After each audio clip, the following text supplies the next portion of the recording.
Especially these days, I feel like there's really qualified people putting out information, you know, coaches and stuff putting out tons and tons of free content on nutrition, on training, on any, you know, recovery stuff, like proper PED usage. Like there's so many really great resources out there that are free. And I think that's so unique almost too.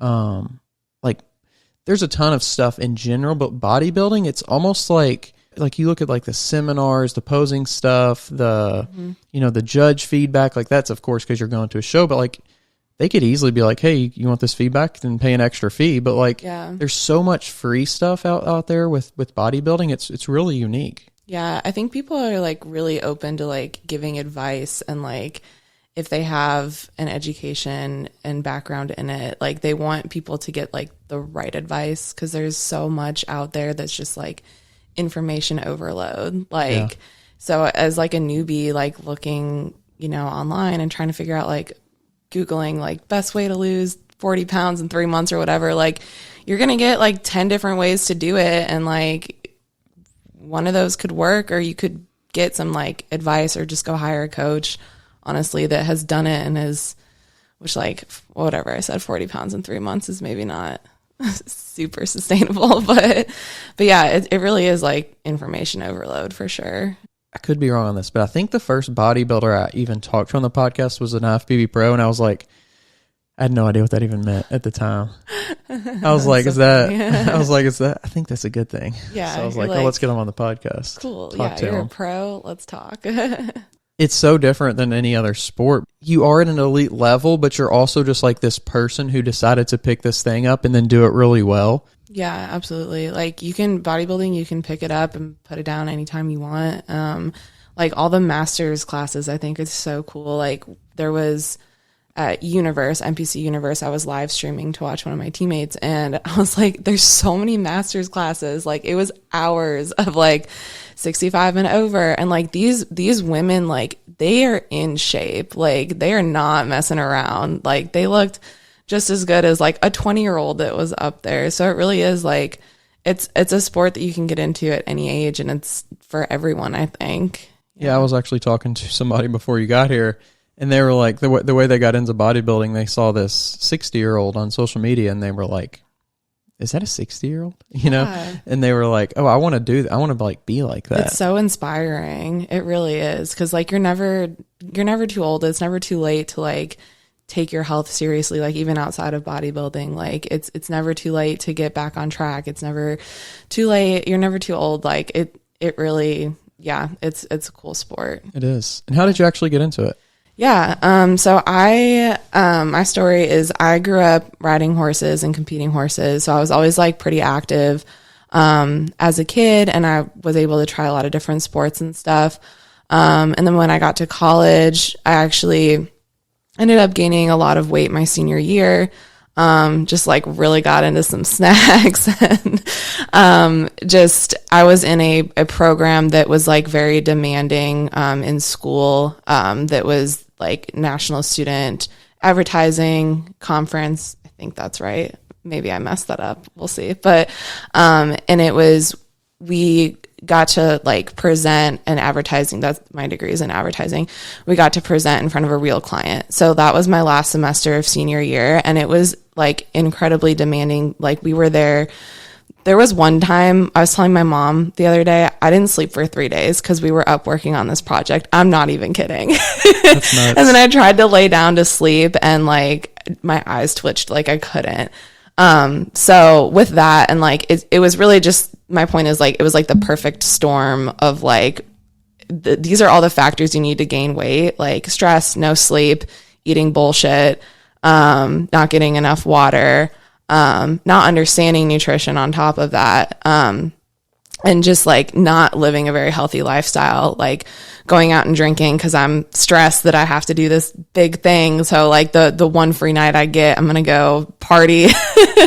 So I just got into like a really bad routine. And then coming out of it, and starting like my first professional job in advertising, I just like looked in the mirror one day and I was like, how did it get here? Like, how did this happen? Like I'm 5'7" ish. When I measured for stage, I was like 5'6.25" or whatever. So somewhere between 5'6" and 5'7". But I was close to like 200 pounds, and that is not healthy on someone my size. So I had a friend that was a personal trainer at a local gym, and she like really pushed me like to get into it, because I was telling her about it. I was like, I want to go to the gym. I'm just like not really sure where to start. So I started personal training with her, which was like great to have a friend to do that with. And then she moved on. She moved to Florida. So I started working with some of the other personal trainers at that gym, and a nutritionist. So I learned like how to lift with them, and I learned more about nutrition with the nutritionist, and just like my own research as well. And I got down, I lost about like 40-ish pounds, and I was like, I'm a little bit like more comfortable at this weight. Like I still want to like add muscle and everything, but like I'm feeling more comfortable. I was like, I don't really have like a goal in mind now. So the nutritionist at the time had told me she used to do bikini. So she had told me about the world of bodybuilding. And I was just like, one day I remember I was in the locker room, like checking myself out in the mirror. I was like, I want to do bodybuilding. It was so random. And I had no idea what I was getting myself into, but in a good way. So I found a coach, Tyler Bedson, with Built by Bedson. And the first time I emailed him, I was like, yeah, I want to do wellness. I'm thinking about doing a show in like 3 months. And his reply, I posted it when we hit like our 2 year of coaching, but his reply was like, I'm going to be honest, you have a lot of work to do. Like, you're not going to be getting on stage in 3 months. We'll plan for that eventually. He was like, just follow the process and it'll pay off. And then 2 years later, that's what we did. We finally got on stage. But he was honest with me right away, which I'm like forever grateful for, because I could have gone to someone that just wanted my money and said like, yeah, we can do that, and just totally would have screwed up my health and my hormones and like all of the like long-term things you need to just survive as a human person. So, right. So yeah, we built the wellness shape. We did our first prep, started January 1st. And then we got on stage in June and did shows back-to-back weekends, which was interesting, peaking back-to-back, in a good way. But we did Battle at the River in Chattanooga, Tennessee. I think it was like the 9th, like that weekend.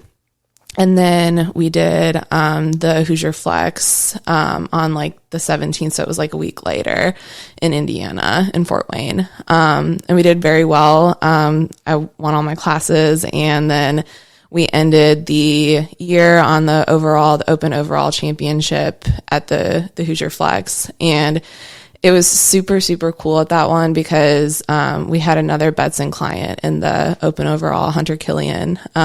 He won the classic overall. So there's pictures of us standing next to each other in the Open Overall lineup, and then like with our trophies and stuff. So it really like the Built by Bedson community runs deep, and it's just so cool. And yeah, just love being part of it. And I think you mentioned it there, but getting into bodybuilding, it's, you know, it is a sport, right? I mean, you could do it for the sport, you could do it for the lifestyle, you could do it for a combination of both, but it feels like when you go to a coach like that, mm-hmm. it's almost like they're saying, hey, you're going to live the lifestyle of it for however long it takes when you're, you know, on this team, when you're a part of this, when you're an athlete or a client. Mm-hmm. And then the competitive side will come when it comes. That's how it should be. Right. Yeah. And I think in today's bodybuilding world, it almost feels somewhat like the opposite of that. Yeah, absolutely. That's a really good point. I mean, like, people see the stage, they see like the fun stuff you get to eat, like coming off stage, and like all the like glamour and everything, the sparkly bikini, and like that's how I was. Like, I saw that, I was like, I want to do that, and then like not realizing how much dedication and work and like completely changing your lifestyle that it takes to do that, even on the like regional level.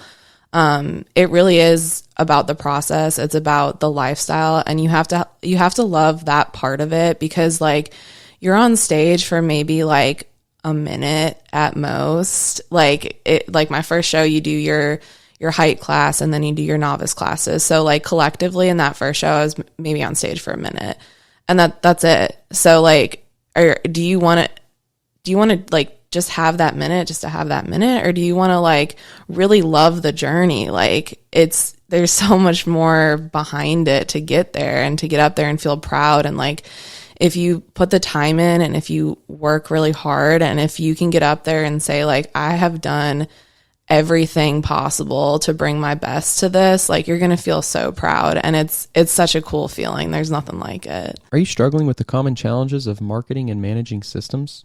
Well, let me introduce you to our new sponsor, Big Play Digital Solutions. At Big Play Digital, they specialize in helping fitness professionals like yourself overcome these hurdles. Their mission is simple: to provide seamless support in digital marketing and system management so you can focus on what you do best, serving your clients. Now here's the reality. Many of us fitness professionals find ourselves spending more time on administrative tasks and marketing efforts than actually working with our clients. It's time to change that. Big Play Digital has the perfect solution.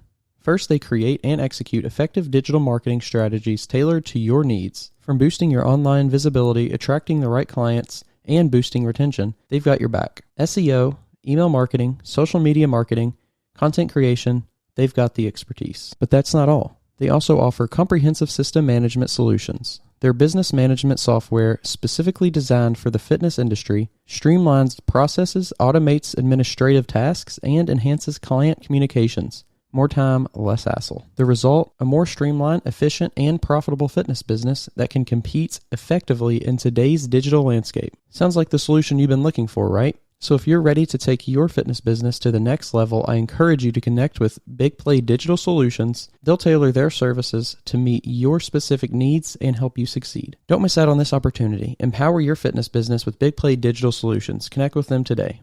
And whenever you had those, those years of just kind of building and becoming a bodybuilder, if you will. Yeah. Were there times in that where you maybe questioned, like, is this right for me? You know, when is it going to happen? Like, even if it were just small moments. Yeah. Yeah. I think everyone does, whether they'd admit it or not. It's not an easy thing to do. Like there will be times where you'll have to, go sit at dinner and drink water while everyone else has steak because you still want to spend time with your people. But you're in a dieting phase. So something that we did that was very smart that I would recommend for anyone. We did 2 mock preps. The first one, we lost about 20, well, for both of them, we lost roughly about 20, 22 pounds, somewhere in there. So we did the first one about 9 months into coaching. And that taught me more of the mindset about like what prep's going to be like. And then we built for a little bit, and then we did another one. And the second one we did, like, shit got real because we got more lean. It was closer to what a real prep would be like. At one point we dropped free meals out to get my body to respond better. So we had like a Saturday refeed where my carbs were just higher. And that was like, holy shit, like, can I even do this? Like, can I go a week without like a fun meal? And like, yeah, I did. And I did it for months.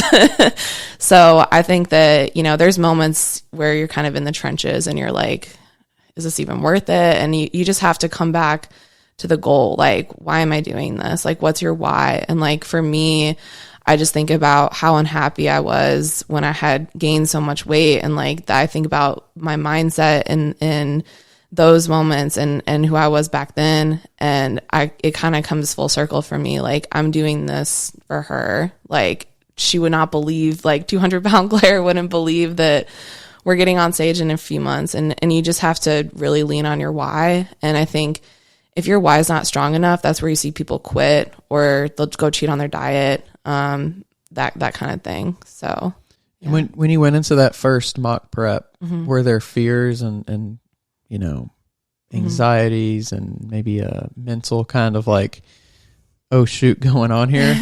I was very excited. I was like, let's go. I'm ready to like get cut. Cause we had been really just, Tyler at that point was just had taught me like the bodybuilder lifestyle. And he's like, I think you're ready for a cut. Like, let's see how you do. So let's see. The point of doing that is to to teach the mental side, but also to trim down and see where we've built the muscle, where else we need to put size on before we can get on stage. So it's beneficial for him as a coach too, to trim me down and look at me and say, okay, in this next growth phase, we're going to focus on like glutes and hams or whatever the weakness is at that point. So I was very excited. And you know, the one thing that I was like, I don't want to wake up and do fasted cardio. Like, what do you mean this has to be fasted? Because at that point I was doing my cardio post workout. But he was like, no, I really want you to treat these like a training session. Like, this is how it's going to be in prep. I was like, okay, let's go. So it was definitely a learning experience, and I'm glad that he put me through those mock preps, because had he not, I probably would have quit my first prep because I would not have had the mental side built up, and that's a huge part of it. Yeah, and it almost seems like when you do a prep, I've never gone through one, but it almost seems like from what everybody says, it's like you're kind of like getting down to the core of yourself in a lot of ways. Yeah, it really, that's a cool way to put it. Prep will make you like question your sanity at times. Like there were times where I like cried just for a quick minute in the parking lot before going and doing my cardio, because I was just like so tired, and just like, you know, there's times like that, but you really do get to know yourself. And I think that putting yourself through something like that, it just goes to show like how strong I am as a person. Like, if I can go through a prep, I can go through my off season just as successfully and put on the muscle we need for next time. Like, if I can go through my prep, I can, you know, go kick ass at work. Like, it really just gives you like the mental fortitude. And something else that I loved about my first prep, that was the camaraderie with all of the Bedson clients that were in prep, like me and Jess Briggs and Laura Bedson, who's also my posing coach, and Andrew Elam, Mr. Thickums on on Instagram. I love his handle. But like, we were all in prep together, so it's like we pretty much talked like every day. I saw Laura in person once a week to work on my posing, and we would like start our session off like chatting, just checking in with each other to see how we were doing. And then towards the end, like, I got to ask so many questions about like stage and reversing and like all of that kind of stuff. So it really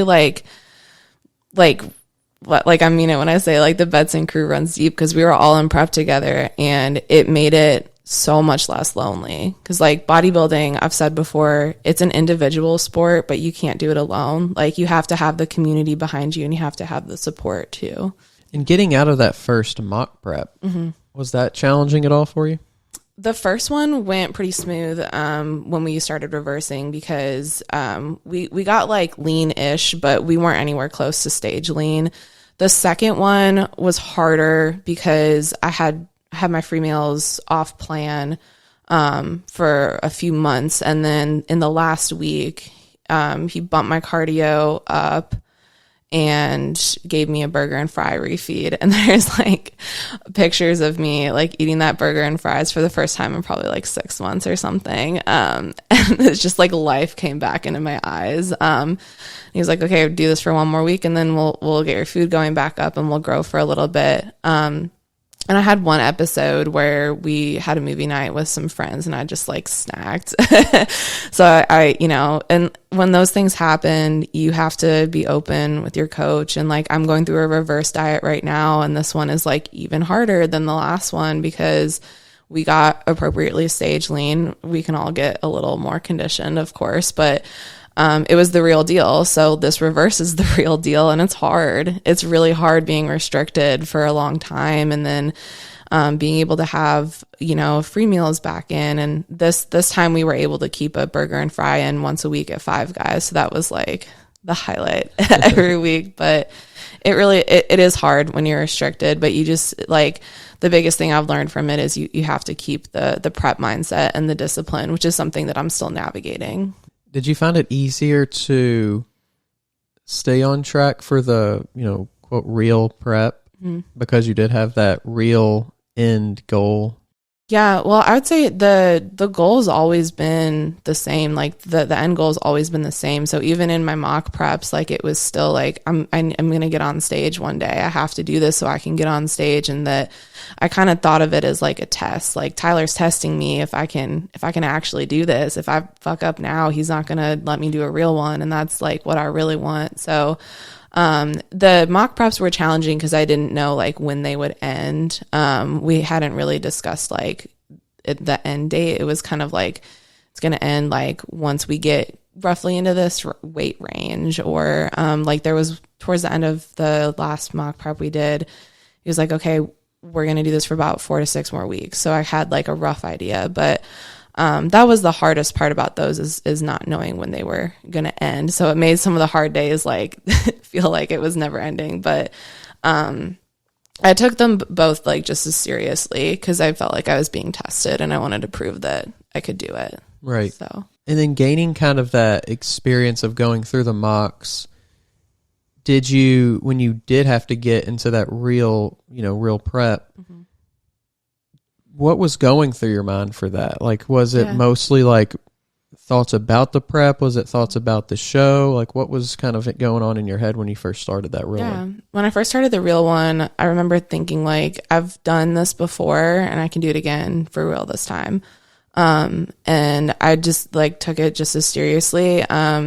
Once we got like really deep into prep, of course, it's like, you know, in my mock preps, I wasn't doing cardio twice a day. In real prep, you do cardio twice a day once it gets to a certain point. So at that time, I was kind of like, okay, this is uncharted territory, but like I've already proven to myself that I have the mental will to do this. So I'm going to keep pushing. I'm going to keep driving. But yeah, it was a journey. And it's like right now I like weirdly miss prep because it's like, it's so structured and it's like, you know, like it's so black and white and like, no, you can't have that cookie. And it's like, right now it's like, I could have that cookie, but I still have goals to achieve and I still have a meal plan I need to follow. Like the cookie, like feels like it doesn't matter as much. Right. But yeah, I went into it, like I said, like with a very strong mental attitude. And there was one week where I had some bad stress that I was dealing with that kind of like kicked me in the face a little bit. So we navigated that, but like really the prep itself went very smooth. Like I was dropping like about at least like 1 to 2 pounds every week. There was one week, I think we had close to 3-pound drop, but we set me up mentally and physically to be in a really good spot to prep. And it paid off for sure. And did you have like any anxiety or nerves or, you know, knowing like, okay, I'm going to step on stage in X amount of weeks and then it keeps getting closer and closer? Yeah, I think on some level you should have a little bit of like a little bit of an anxiety, like, oh, it's happening, like we're getting on stage, because like I think that keeps you like disciplined in a way, and it keeps you honest, you know. So as the show started getting closer, I started getting like the jitters and everything, and like when my suit came in, it started to feel real. But yeah, like anxiety in a good way. Like I've wanted this for so long, and it's gonna be here soon. Like I'm gonna make sure I look like I'm supposed to be up there. But they say like it gets like suffering about like 4 to 6 weeks out. You really start to feel it, and that is very true. Everyone out there, like that's when some of the like, why am I doing this? Like like mental things come into play. And like I said earlier, when those kind of like little voices come up, you just have to really remind yourself of your why, and that it's worth it, and it's been worth it in the past. It'll be worth it again. And what do you do to actually do that though? Like, yeah, for sure. A few things. So I would do like video diaries. I never like posted them anywhere. They're just on my phone. But like, if I just needed to get something out, like I would just turn my phone on and like complain to my phone, or like, you know, like I said, cry in the parking lot really quick before I go do cardio. Like it's still going to get done. Or it's like, again, leaning on that support system, like texting Jess, like I feel like death right now and I don't want to go do this workout, because once you get closer to show, like lifting sucks. It's very difficult, and you still have to not be a little baby in the gym just to keep your muscle on. So yeah, leaning on support system. For me, it was like little video diaries, just to kind of get it out.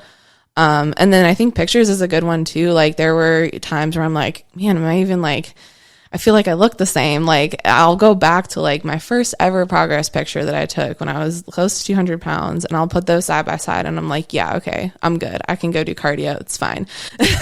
So, I think you kind of have to find those things for you, and like, figure out like is there some other hobbies that are a good stress relief where you can just do that and not think about prep for a little bit, like play a game on the Switch or something, read a book. Like I read a lot in prep, even to just pass the time between meals until it was time to eat again, so I'm not thinking about food. But yeah, the support system is a big one on that for sure. Are you looking for a supplement company that can help take your fitness game to the next level? Look no further than All Sport Pharmaceuticals. Their cutting-edge supplements are scientifically formulated to give you the edge you need in the gym and in life. Whether you're looking to build muscle, increase endurance, or boost recovery time, All Sport Pharmaceuticals has you covered. And with a wide range of products designed for people of all levels, you're sure to find the perfect supplement for your needs. So why wait? Give your body the support it deserves with All Sport Pharmaceuticals. Visit their website today to learn more and start achieving your fitness goals. Are you tired of struggling with marketing and system management? Well, Big Play Digital is here to change the game for you. Their mission is simple: to provide seamless support in digital marketing and system management so you can focus on what truly matters, delivering exceptional fitness service to your clients. Big Play Digital understands the unique demands of the fitness industry. They've tailored their software and services specifically for your needs. From SEO to email marketing, social media, and content creation, they've got it all covered. Big Play Digital offers comprehensive system management solutions designed specifically for fitness professionals. It's time to take your fitness business to new heights. Did you find yourself doing anything new, like any new hobbies or any new like habits pick up because of this like kind of new experience in your life? Yeah, I mentioned earlier the first mock prep I did, I was like, I don't want to do fasted cardio. And now I'm like, that's how I start my day, even in my reverse. Like I get up, I go do my fasted cardio on the treadmill, and it's a great way to start the day. It really is. So I definitely have like more of a morning routine. It feels weird like sleeping and like not going and do my cardio. So even if I don't have cardio, like right now I have it 6 days a week. But even if I have it like 4 or 5, I'm still going to get up and like knock some steps out every day, because it just feels good to wake up and move my body in the morning.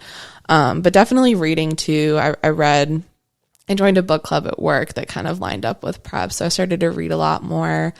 There was one point I took a social media break because I was like knee deep into the Instagram food reels, and those can get like dangerous and affect you mentally in prep too, because like you're looking at this food and you're like, man, I just want to eat that. Like I'm starting my day looking at food reels, and I'm going to be in a bad mood because I can't have this thing that I just looked at on the internet. So I had to delete Instagram for about a week, but yeah, reading, my morning routine, and then beware of the Instagram food reels. Right. If you find yourself scrolling. Yeah. I've heard that from so many different people, including judges. They'll be like, athletes want to look at every other athlete and are they going to be at my show? I got to compare myself to them. Did you find yourself doing that at all? There was one, and then like very early on, thankfully, and I had talked to Laura about it, and she kind of was like, that's the dumbest thing you could have done, because you don't know how they're going to look on stage. Like they could show up and look completely different. And like at that point we were like 16 weeks out or something. So it's really hard to tell. But just, there was just one, and then we ended up not even being in the same class. So it didn't even matter. And that's another thing. Like you might find someone, and it's hard to tell how tall people are on social media. So you might not even be competing against them. And it really doesn't matter what this person over here is doing. 'Cause like it's you versus you. Like I need to show up my best. And like my second show, we showed up, even better than the first show. And that's a win. Even if I would have gotten dead last that day, we looked better. So we won, in that sense. But yeah, I've had some friends get into that too, where they go and find people at their show, and it's really just not it's not relevant. It's not productive at the end of the day. And like I said, you might not even be against them anyways. Right. And I feel like too, it doesn't change like what your plan is, right? Yeah. Like it's not going to be, oh, this person looks this way, so I need to shift my plan. Right. You know? Yeah. Something that I think too is interesting is with threads now. Mm-hmm. You're almost getting like a more psychological view. And so I almost wonder, like, is that going to be another form of like, because I don't know how many people truly do it. Maybe it's only at like the highest level of like the Olympian stuff like that, to where there's a little bit of like using social media as like a tool for like almost not tricking people, but like intimidating them a little bit. Like it can be, you know, if you know, like, okay, I'm going to be in the Olympia and I know I'm probably top 5. Let me like post some pictures real quick to make the other competitors that follow me. Yeah. Scare them a little bit. So it almost makes me wonder, like, what is that going to look like on a platform like Threads? Yeah. I think something that I've had to remind myself about too is like Instagram is smoke and mirrors, but like social media in general is a highlight reel. So like you're only going to see like the person in their best lighting and their best pose, like haven't had a drop of water or a bite of a meal yet in the day, and they're super like, you know, they've got their morning skinny going on, as people say. Like, so you're only going to see posts like that, or like the top set, like your biggest PR in the gym, like that's stuff. And I think that with something like Threads, like I could definitely see people like getting into like Twitter arguments, because it's basically just Twitter. But so I could see that happening. And I think that another thing too is like, if you're so focused on posting on social media and putting out like content when you should be focused on prep, like it's, of course, like you can still use it and do both, but if that's where your energy is, like you're probably slacking somewhere else. Right. So it's just not worth the energy, and to just remind yourself that it's all smoke and mirrors and it's a highlight reel. People only post the best of the best. Right. And I can't remember who I was talking to. It might have been Autumn Cleveland, but we were talking about that same thing. And I think that people kind of get confused on social media sometimes, because like, oh, I'm a bodybuilder and Nick Walker's a bodybuilder, so I need to be posting what he's posting. Like, I need to do what he's doing. When in reality, like you said, okay, he's probably got like a whole team behind him. He's probably not touching his social media maybe except once a day or something, just for fun. He's not like managing it. He's not creating the content. To whereas like people like you and me, if we want to create that content, if we want to post it, if we want to monitor it, that's like all on us. Yeah. Plus the other stuff we have to do, you know, competitor, your job, your XYZ, like it really does add a whole nother element, you know, hours probably into your day whenever you start to try to get creative and post and have the social media presence of somebody that has somebody that's doing it for them. Yeah, which can be like hard as someone that is trying to go up, like come up in the industry. Like you want to stay relevant and everything, but I think that's a good reminder that like the people at the top level of this sport have other people doing that stuff for them, for sure. Yeah. So getting kind of closer to that first show, there's been some people who have talked to me about like dreams that they've had and stuff like that. Did you have any dreams around like the show? Or one guy said he had a dream he was like laying in a field and he just like this pizza was in front of him and ice cream and stuff. Like, have you had anything like that? Oh my gosh, so many food dreams. Like there were some food dreams where I don't even remember what the food was, but I would like wake up and like be in tears because I thought that I had like cheated on my diet, but it was just a dream. But the show itself, like there were some about like show day, and I don't remember like specifics, but the food dreams are a funny one. Like I remember like texting like and the next morning like, oh my gosh, I just had this food dream and I woke up crying because I thought I cheated on my diet, but it wasn't. Like it's all good. So it can get like really weird, like when your brain is going through that, because your body is just like, I need this one food right now, so we're gonna dream about it instead. Right. It's so weird. I've never done a prep, but I was doing 75 hard and you can't drink alcohol. So I had a dream where I like accidentally took a drink of a beer and then I woke up and I was like, freaking out. Yeah. So you know the feeling. Yeah. It's so weird. It's like, does your brain almost like want to give you that relief? You know, it's so weird what our brain can do that, you know, it's like it knows not necessarily what's best for us, but like what we want, what we truly like want in that moment. And it'll just like give it to us even in a dream, just so we can have that feeling. Yeah, definitely. So weird. But when you did finally step on stage, what were some of those expectations versus, you know, reality and you know, having the dreams versus actually being there? Yeah.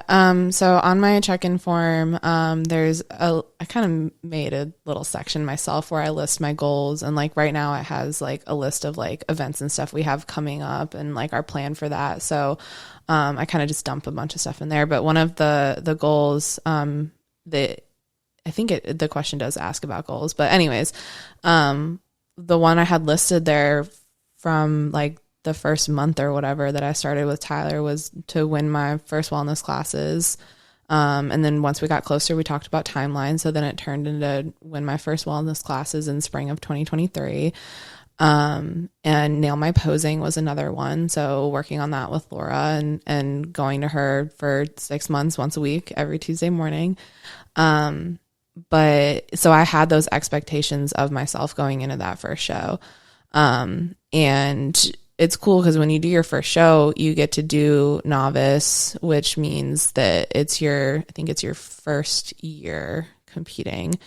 Or no, novice, the rule is you can do a novice class until you have won one. So I can't do a novice class anymore because I won my novice class.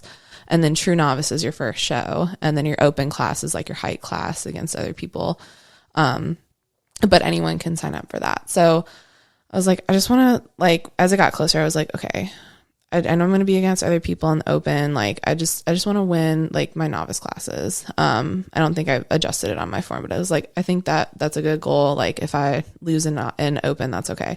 And then I ended up winning my classes and I was like, oh my God, that just happened. And then I got to compete in the overall, at that first show, which was a really cool experience because of how they turn you, and they'll usually have you walk to the back of the stage, which me and Laura prepared for in posing. And had we not, I would have looked like a lost puppy up there. So appreciate her like putting me through all different scenarios and everything.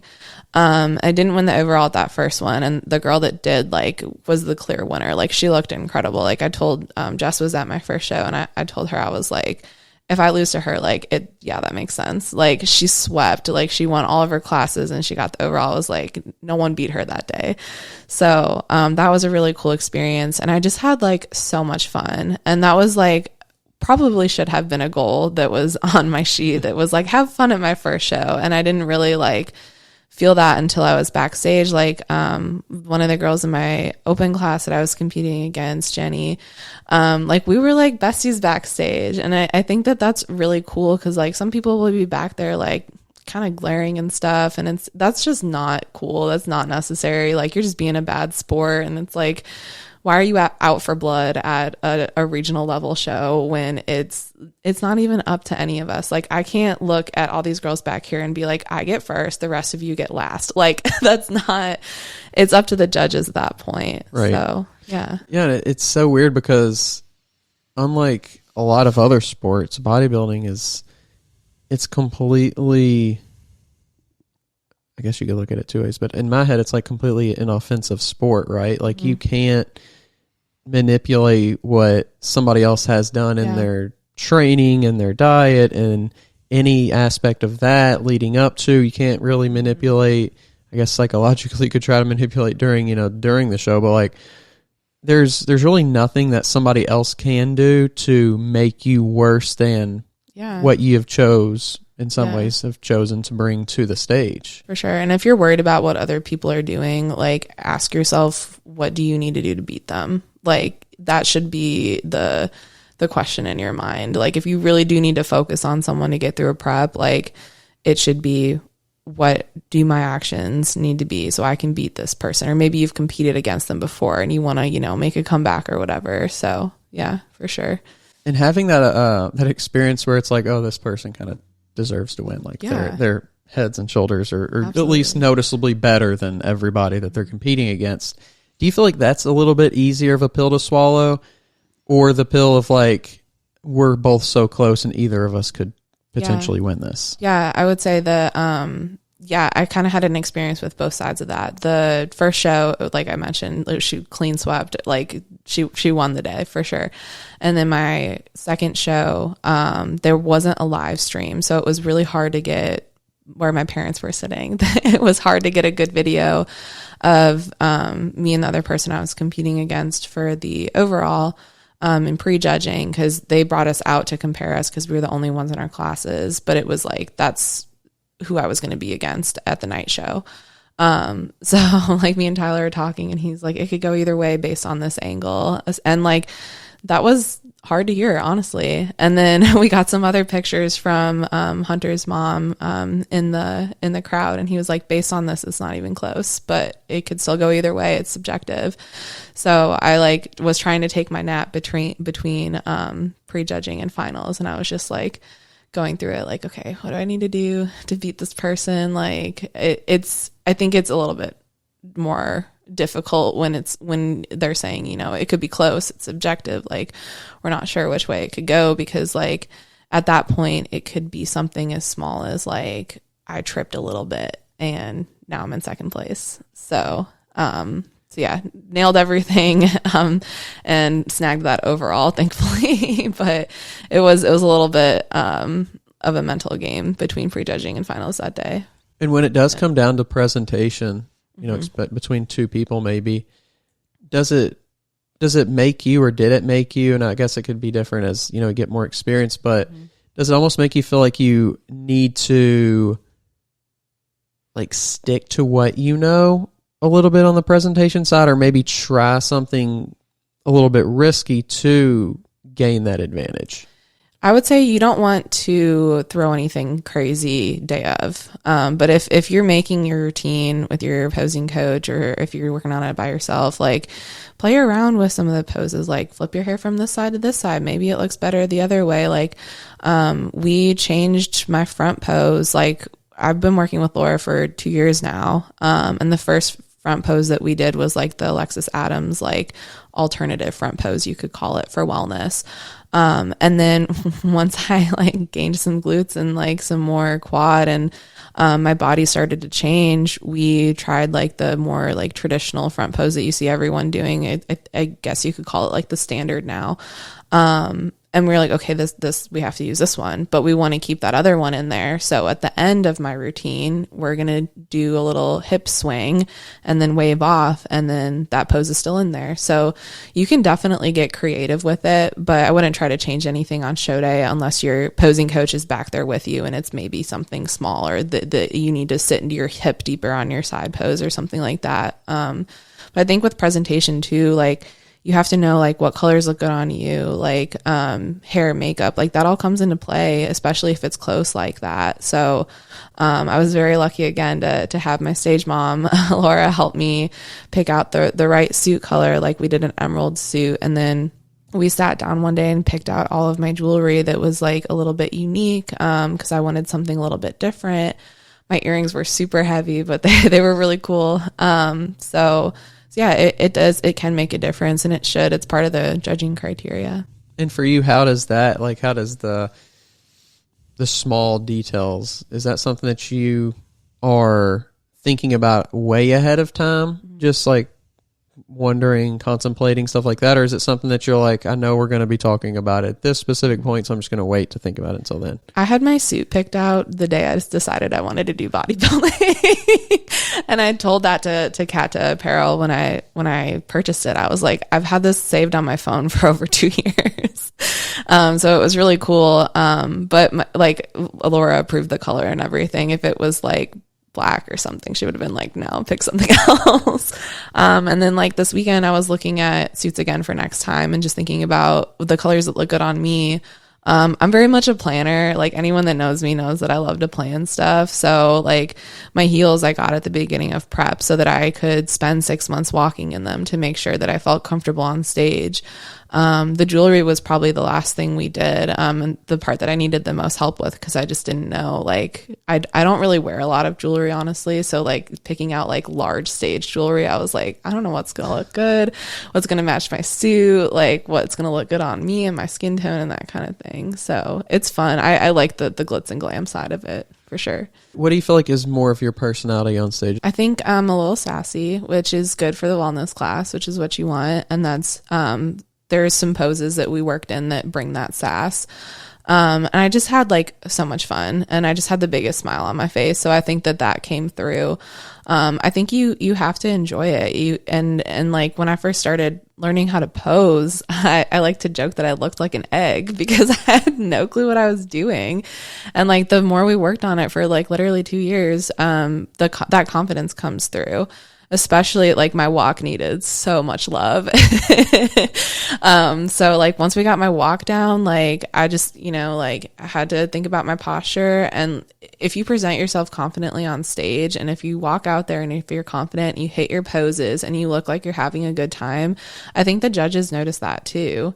Cause it's part of your presentation. It's part of your overall package. Like you don't want to get up there and like not be smiling and look like you're about to fight someone. Like no one wants to watch that. Looking for a supplement company that's as serious about your fitness goals as you are? All Sport Pharmaceuticals is here to help. Their top-of-the-line supplements are designed to help you get the most out of every workout with ingredients that have been scientifically proven to enhance performance and recovery. Whether you're a seasoned athlete or just starting out on your fitness journey, All Sport Pharmaceuticals has the perfect supplements to help you achieve your goals. Plus, with their commitment to quality and safety, you can trust that you're getting a product that's both effective and reliable. So what are you waiting for? Take your fitness game to the next level with All Sport Pharmaceuticals. Visit the website today to learn more. This podcast is sponsored by Smoking Gun Coffee, a veteran-owned coffee company that strives to give back to those in need. Don't forget to use code TWR10 for a 10% discount at checkout. Right. Did you have any fear of coming into your first show? And of course you practice, and with opposing coach you practice, and stuff like that. But when you finally get up there, did you have any fear of like, I hope no one thinks that this, like, it looks like it's my first show, if that makes sense? Like, did you have any fear of that, or was it just like, did you go up there with the confidence of knowing that it didn't look like that? Yeah, I don't think I ever said it out loud, but I just really didn't want to trip and like fall. Like I had like intrusive thoughts of me just like eating shit on stage. And like the floors are different. Like my first show was like carpeted. And then the second one was hardwood. So you don't know like what kind of surface you're going to be up against. So it's important to like make sure you can at least walk on every surface. Right. But yeah, I knew that we put the work in with our posing and everything, that I felt very confident getting up there. It's really cool. I have a Wilco video from my first show, and I'm like, you can tell I'm shaking and stuff. You can probably tell it's my first time on stage. But it was cool because I got to present 3 times that morning, because I was in 3 of the classes that you can do when you're first doing it. Or if you're in a master's, or if you do the heroes classes, like do everything you can just to get on stage and get that experience. And by the time I was done posing in the morning, I wasn't shaking. And then my video from the night show, I wasn't shaking at all. So it really is stage experience. And then the following weekend, I don't think I was shaking at all either. So everyone, I think, will shake a little bit their first time on stage. So, and if you're in a novice class, like the person next to you is probably shaking a little too. So, but it really is building that confidence. And that's a reason we did 2 shows, is just to get stage experience. Like after the first one, we already knew the areas that needed to improve, but we wanted to make sure that I got some more experience on stage before going into improvement season. Right. You said you're a planner. Mm-hmm. Are you someone who, when you don't know, like you mentioned, is this going to be carpet? Is this going to be hardwood? Mm-hmm. Did you think about that at all? Like the tiny little details? Because I'm somebody who will like overthink on things and be like, I don't know, like what's this aspect going to be like? What's that aspect? Even if it's like something really small that really probably doesn't matter, I want to know like exactly what I'm going into. Do you feel like you're like that as well, or just like you go with the flow more? I'd like to think I'm a go with the flow person, but people in my life will tell you that I'm more of the planner. So I definitely like the not knowing what surface it was, like kind of freaked me out. So when we did check-ins at the first one, I went and peeked at the stage. I was like, okay, it's carpet. Like similar to the carpet in my hotel room, I can make sure I'm good there. Like I've posed on carpet before, I'm good. The check-ins at my second show and at the actual show itself the check-ins were in the hotel lobby, and then the show itself was at a separate venue, whereas the first one, it was a convention center that was connected to the hotel. So I had no idea what it was going to be until we got to the athletes meeting, and I was like, I think that looks like hardwood from back here, because I have you like in the auditorium. So it was kind of hard to tell, but hardwood I think is easier to pose on, and it was what I had the most experience on. But yeah, I do like, we'll think about all those little details, and you can't psych yourself out. Like when I was planning what nails to get, like me and Laura talked about what nails I was going to get, and then they like didn't turn out as perfect as I wanted them to. So I was like, the glitter is not what I wanted. It's a little different than the picture. So like really at the end of the day, the judges are not going to be able to see the details of my nails on stage. Like they're going to see if it's like a big obnoxious color that's distracting, but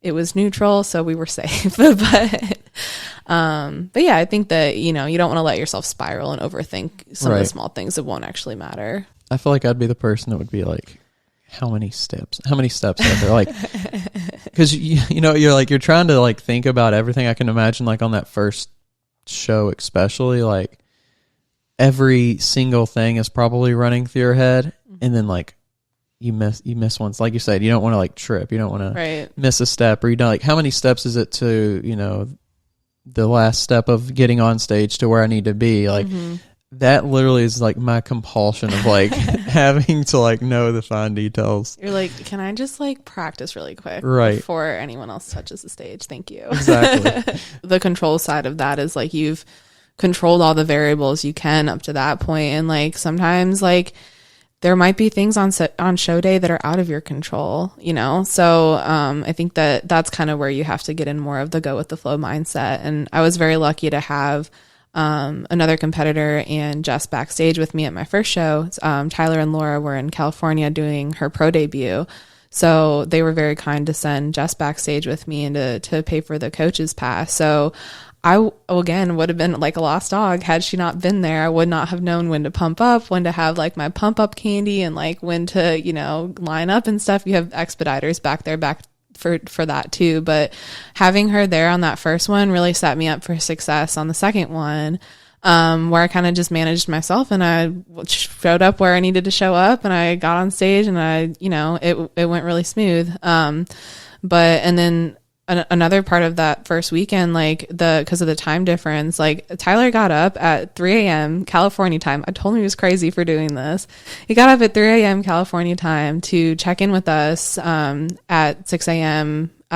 Tennessee time. And he was like, how's it going? I was like, update, blah, blah, blah. And he's like, cool, I'm going to sleep for another 30 minutes. I'll talk to you soon. Send me pictures, whatever. And like, that just goes to show like how high quality of the coaching is, and that he like truly cares. And I think it's no matter who you work with, like you want that person that's going to wake up at 3 a.m. if they're in a different time zone to check on you and make sure you're good to go, and that you are eating the food that you talked about, or if he needs to, bump up your carbs or like and give you some more water or whatever it may be, that you have that open line of communication. So, yeah. It's really interesting too. A lot of people talk about that first show. They don't really have expectations because they've never done it. So they don't know like when things are going to happen. They don't know what maybe is specifically going to happen, especially if they maybe are there by themselves. But then that second show, it's more like, okay, I'm expecting these things to happen. And each show, might be a little bit different, things like that.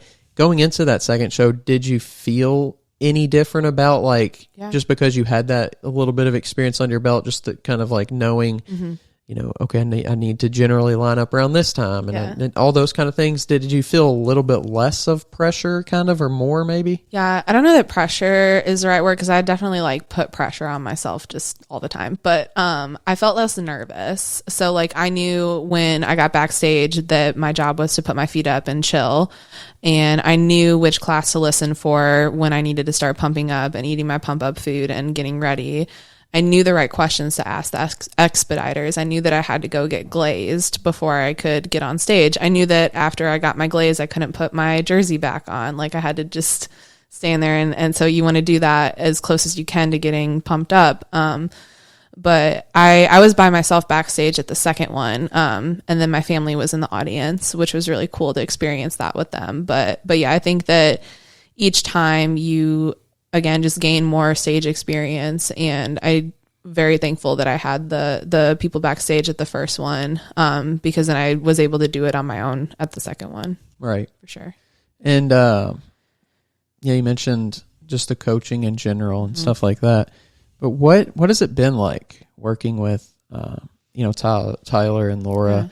Yeah. They've both been on the podcast and they both seem like they really have a good grasp on bodybuilding and things like that. But what has it kind of done to you, not just the competitive aspect, but also just kind of getting to that competitive aspect? Yeah, they have like completely changed my life, and I like owe them so much, and there's not enough thank yous in the world for them. But like I mentioned with Tyler, like he was immediately honest with me. I think just the Built by Bedson team in general is very health first. They very much care about their athletes and our well-being, and they want to connect with us too. Like Tyler wants to know like what I do for a job, like what I have going on in my life. So like in my check-ins, like if something really stressful happened at work, I can put that in there and like we can talk about it. Or, if something's going on at home that we need to talk about, like I lost my dog one time that I had to put in a check-in. So like they care about those like life things, and they understand that like, bodybuilding is a sport we all love to do, but life is still something that we need to take care of as well. And then Laura, like, it's just is like I said, my stage mom, and we've really like, she put so much energy into my posing and my presentation and everything. And the last 2 or 3 weeks of our in-person sessions, like she wrote her dissertation on reverse dieting in women. So we sat down together because I was feeling like very anxious about reversing because of how hard everyone talks about it being. And it is very much as hard as everyone talks about it being. But so we sat down together and I took notes about reverse dieting and her advice with, like, if you need to snack, like eat pickles. I have eaten so many pickles the last 3 weeks. And so I put those in my check-in, and it's just that open line of communication. But they, I think like what sets them apart and what sets the team apart is that they really truly care about their athletes, and that they're very honest and open with all of us. And the community, like I've told them before too, like the community that they've built and the people they've attracted, like everyone's so awesome and so supportive. It's really cool. And it seems like, they're definitely like one of the bigger communities in the state, right? Mm-hmm. Yeah. What does that do, knowing that and being a part of that, to you? Yeah, it's an honor. And I just want to be able to represent the team as best as I can. And like I mentioned, the second show, like me and Hunter were both up there. And that just was a really cool like moment to have both of us in the overall lineup. But like also knowing like I can go to a gym here in Louisville, and like if I want to go lift at the factory, I know someone there and be like, hey, do you want to catch a lift? Like that kind of stuff. Or like the Mr. and Mrs. Thickums, Andrew and Anya will message me and say like, hey, we're going to be at LAC. Like, what do you have on Friday? So I'm hitting shoulders with Andrew on Friday. And it's like, it's just such a cool, like there was 1 week, I think it was like 2 weeks ago.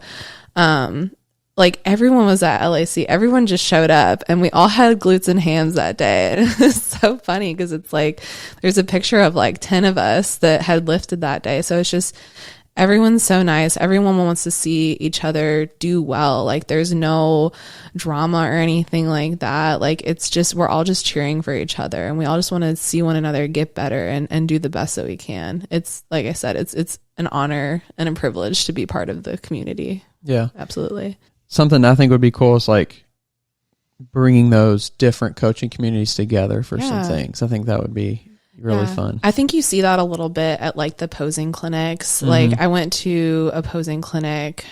It must have been in like earlier in prep. We were about halfway through, I think, at that point, but it was at Body Solutions. And so there was like Autumn was there, and like Miranda was there with her group, and like a bunch of the Bedson people were there. So I think that was a really cool to have a bunch of different, coaches in the same room. And like everyone's super chill with one another. There's room for everyone on the table. Kind of that back and forth of like different ideas and different like, oh, how do you do check-ins, or how do you bring on, onboarding, process, like all that different kind of stuff. There's so many people who are good at what they do. Like they know kind of the X's and O's of like fitness, health, bodybuilding.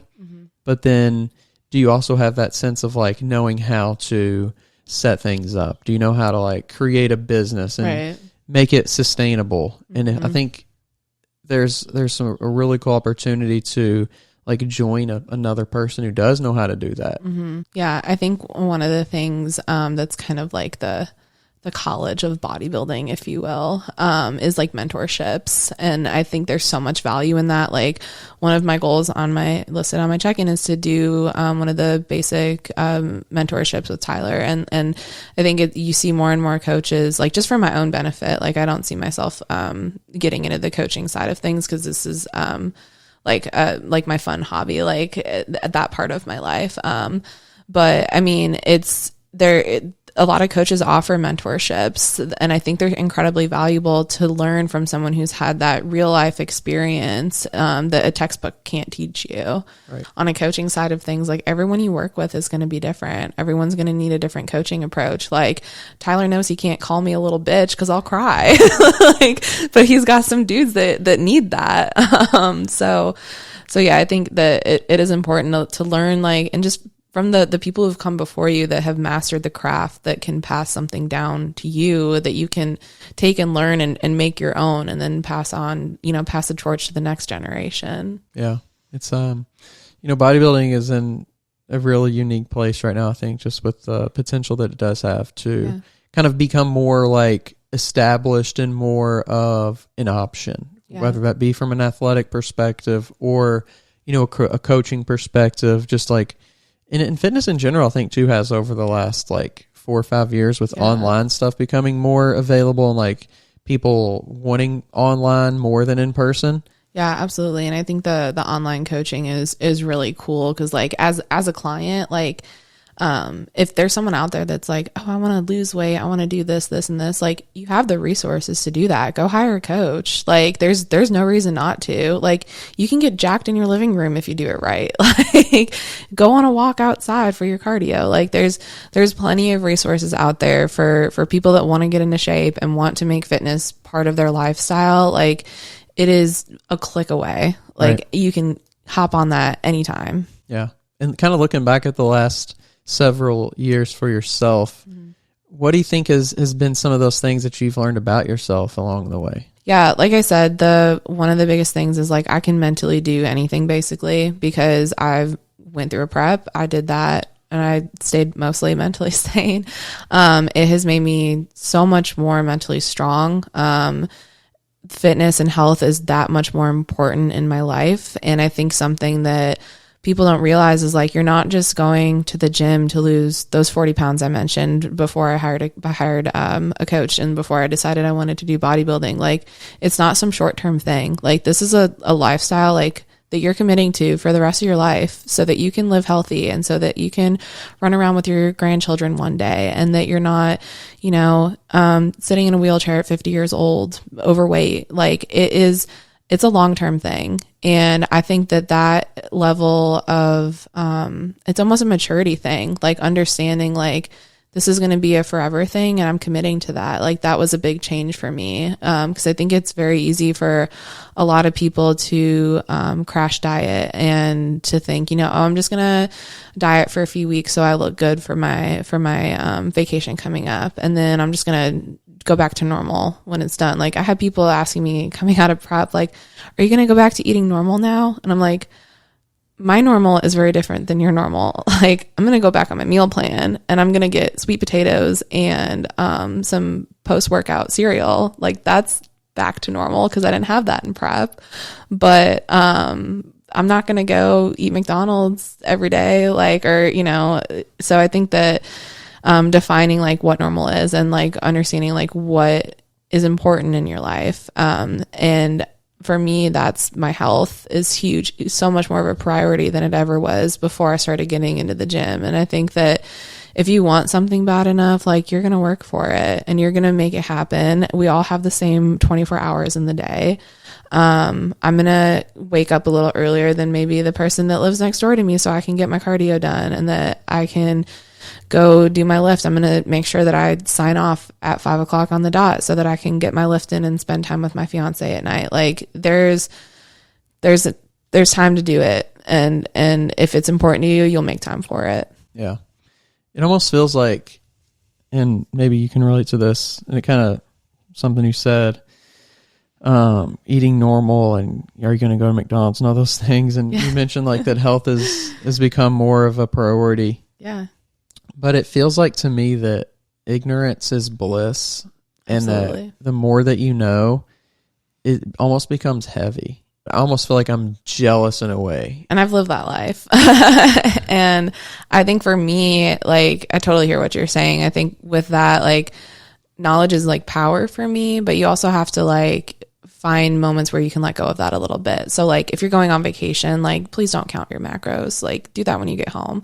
And kind of like, you know, live that, less responsible life, if you will, but you can still, you know, vacation guidelines for us is like eat healthy through the day and then have a free meal like you normally would at night. And you can still enjoy those things and those like fun pieces of life that people do every single day in moderation. And then I think that when it is in moderation, it's that much more sweet. Like that first ice cream I had post show, best thing I've ever tasted because I hadn't had ice cream in 6+ months. So I think that, you know, the living healthy as much as you can day to day makes those fun life moments even sweeter and feels more like you earned it in a way. Yeah. It's funny. I was, I can't remember what it was. It was some kind of like dessert thing. I can't remember if it was ice cream or something like that, a cookie, something like that. And at the same time though, I was like, right before or right after, I think it was right after I ate like an apple or something. And when I was eating the apple, I was like, this thing tastes like an onion. Like sweetness wise, like you get used to the sweetness of like artificially sweetened things and uber sweetened things. Yeah. When you go to like eat something that should be sweet like a fruit, it just tastes like nothing almost. It's kind of weird. Yeah. Yeah. Like my highlights of my day in prep were like my apples and like my protein oats that like were like peanut butter, didn't have peanut butter in it, but the protein I used was like peanut butter chocolate. So it tasted like as close to candy as I could get. But I remember post show when I actually like first got off stage, Tyler was like, make sure you have some fruit around so that you can, you know, hold yourself over before dinner and then you can like actually eat. So I had a banana and some peanut butter, and I remember texting him. I was like, this banana this is the best banana I've ever had in my life. And it was like, it had like sat in my mom's car for like a little bit. It was like really actually not the best banana, but like I didn't have banana on my prep plan. So I was like, this is amazing. And he was like, yeah, prep makes you appreciate things like bananas. And now I have bananas on my meal plan while we're reversing. But it does make the little things a lot sweeter. Yeah. I mean, your brain and like your taste buds get used to something, whether that's like really unhealthy and really sweet, sugary things, or the other way, like not that much sweetness. Right. And then you do have something like that. And it can be just like, wow, that's insane. Yeah. Like it was so good. Yeah. Like it just pops so much more. And it's really weird how our brains can do that. Cause it should just be that's the taste of this thing, right? But it's completely different. When you're deprived of something, it tastes so good. Yeah. So kind of moving forward into you know, getting into the 2023 and the season and even beyond that, like what are some things that you are doing now, you know, in in response to your show last year to kind of get better and then, get ready for stepping on stage again? Yeah. So we competed in the spring, and Tyler had my plan out before I even got on stage the second time. So he gave it to me that Friday. I got on stage on Saturday, and then got back on plan, in the days following that. But, the biggest areas we need to grow are my glutes, hamstrings, shoulders, and abs. I hate training shoulders. So I'm trying to convince myself that I like training shoulders, and I actually had a really awesome shoulder day on Friday. So I think we're getting closer to tricking my brain into that. So, we're going to bring up those improvement points. Then I'm actually getting married this year, in October. So the goal right now is to just look hot on my wedding day.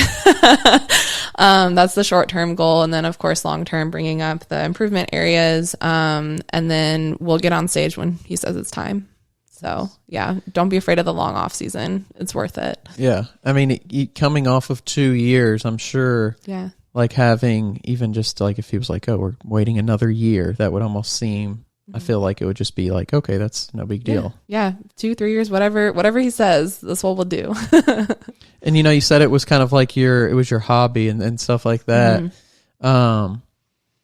As it, if you were to continue to like develop and, turn pro in the sport and move on in that way, does it then move to something different, or do you still kind of like, you still take it seriously? I'm right. Of course, and things like that, but do you start to view it differently? And then do you almost like have to, or have you thought about like having to like almost install another hobby? Right. If that makes sense. Yeah. I think something that I'm learning right now, that people talk a lot about is the pro mindset, and like, what is it, if I want to be pro one day, what is a pro doing that I'm not doing right now? I need to do that thing. So I think that that's something I'm still, like I said, learning and developing. But I probably wouldn't, quit my day job ever. I really love what I do. I'm in graphic design. So, that's kind of where I see the career side of things being, but, maybe there is one day where I decide that I want to coach, or that I want to, give back more to the sport. So, I'm open to it for sure. But I think it's such a cool world, that we live in, that you can choose to do stuff like that.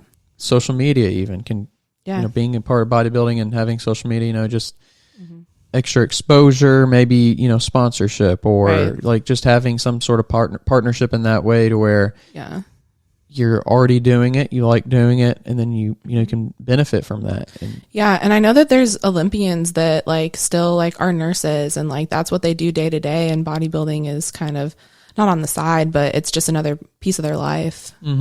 Yeah, I was talking to a fitness Olympian, and she was still very young and had gained a lot of success very quickly in the sport, but she had a really interesting just mindset about it. She was, when she was talking, she mentioned her family first, and then her career, and then she mentioned bodybuilding, and I was like, you're an Olympian bodybuilder. That's a great perspective to have, though. Right. Like, absolutely. Top 5 in the world at what you do. And she was like, yeah, because those other 2 things are, life. more important. Yeah. And I can see how that would be so hard, because it seems like bodybuilding does attract almost like a person that has like a personality who wants to go all into something. Yeah. And like, there's balance to that. Like when you're in a prep situation, like there will be sacrifices, and it does affect, like relationships and the people around you, but you still, like, just because you're in prep doesn't give you an excuse to be an asshole to the people that you love the most. Having the long-term perspective of that,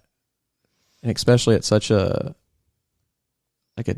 age, literally an age, like a 22, 25, whatever years old, but also kind of the age that we live into, where it almost seems like we're in a selfish age. I think bodybuilding, you have to be a little bit selfish. You do, yeah. But also, I think we're just generally in an age to where selfishness, for not even for the sake of like progress, if that makes sense. Like you're just like, I want to do what I want to do. I want to go out. I want to do blah, blah, blah. I want, not taking into consideration even your own well-being and that kind of selfish sense. Like it's a weird combination, because that second one, I think, isn't looked down on a lot, but whenever someone does, when they are selfish for the betterment of themselves, it sometimes is looked down upon.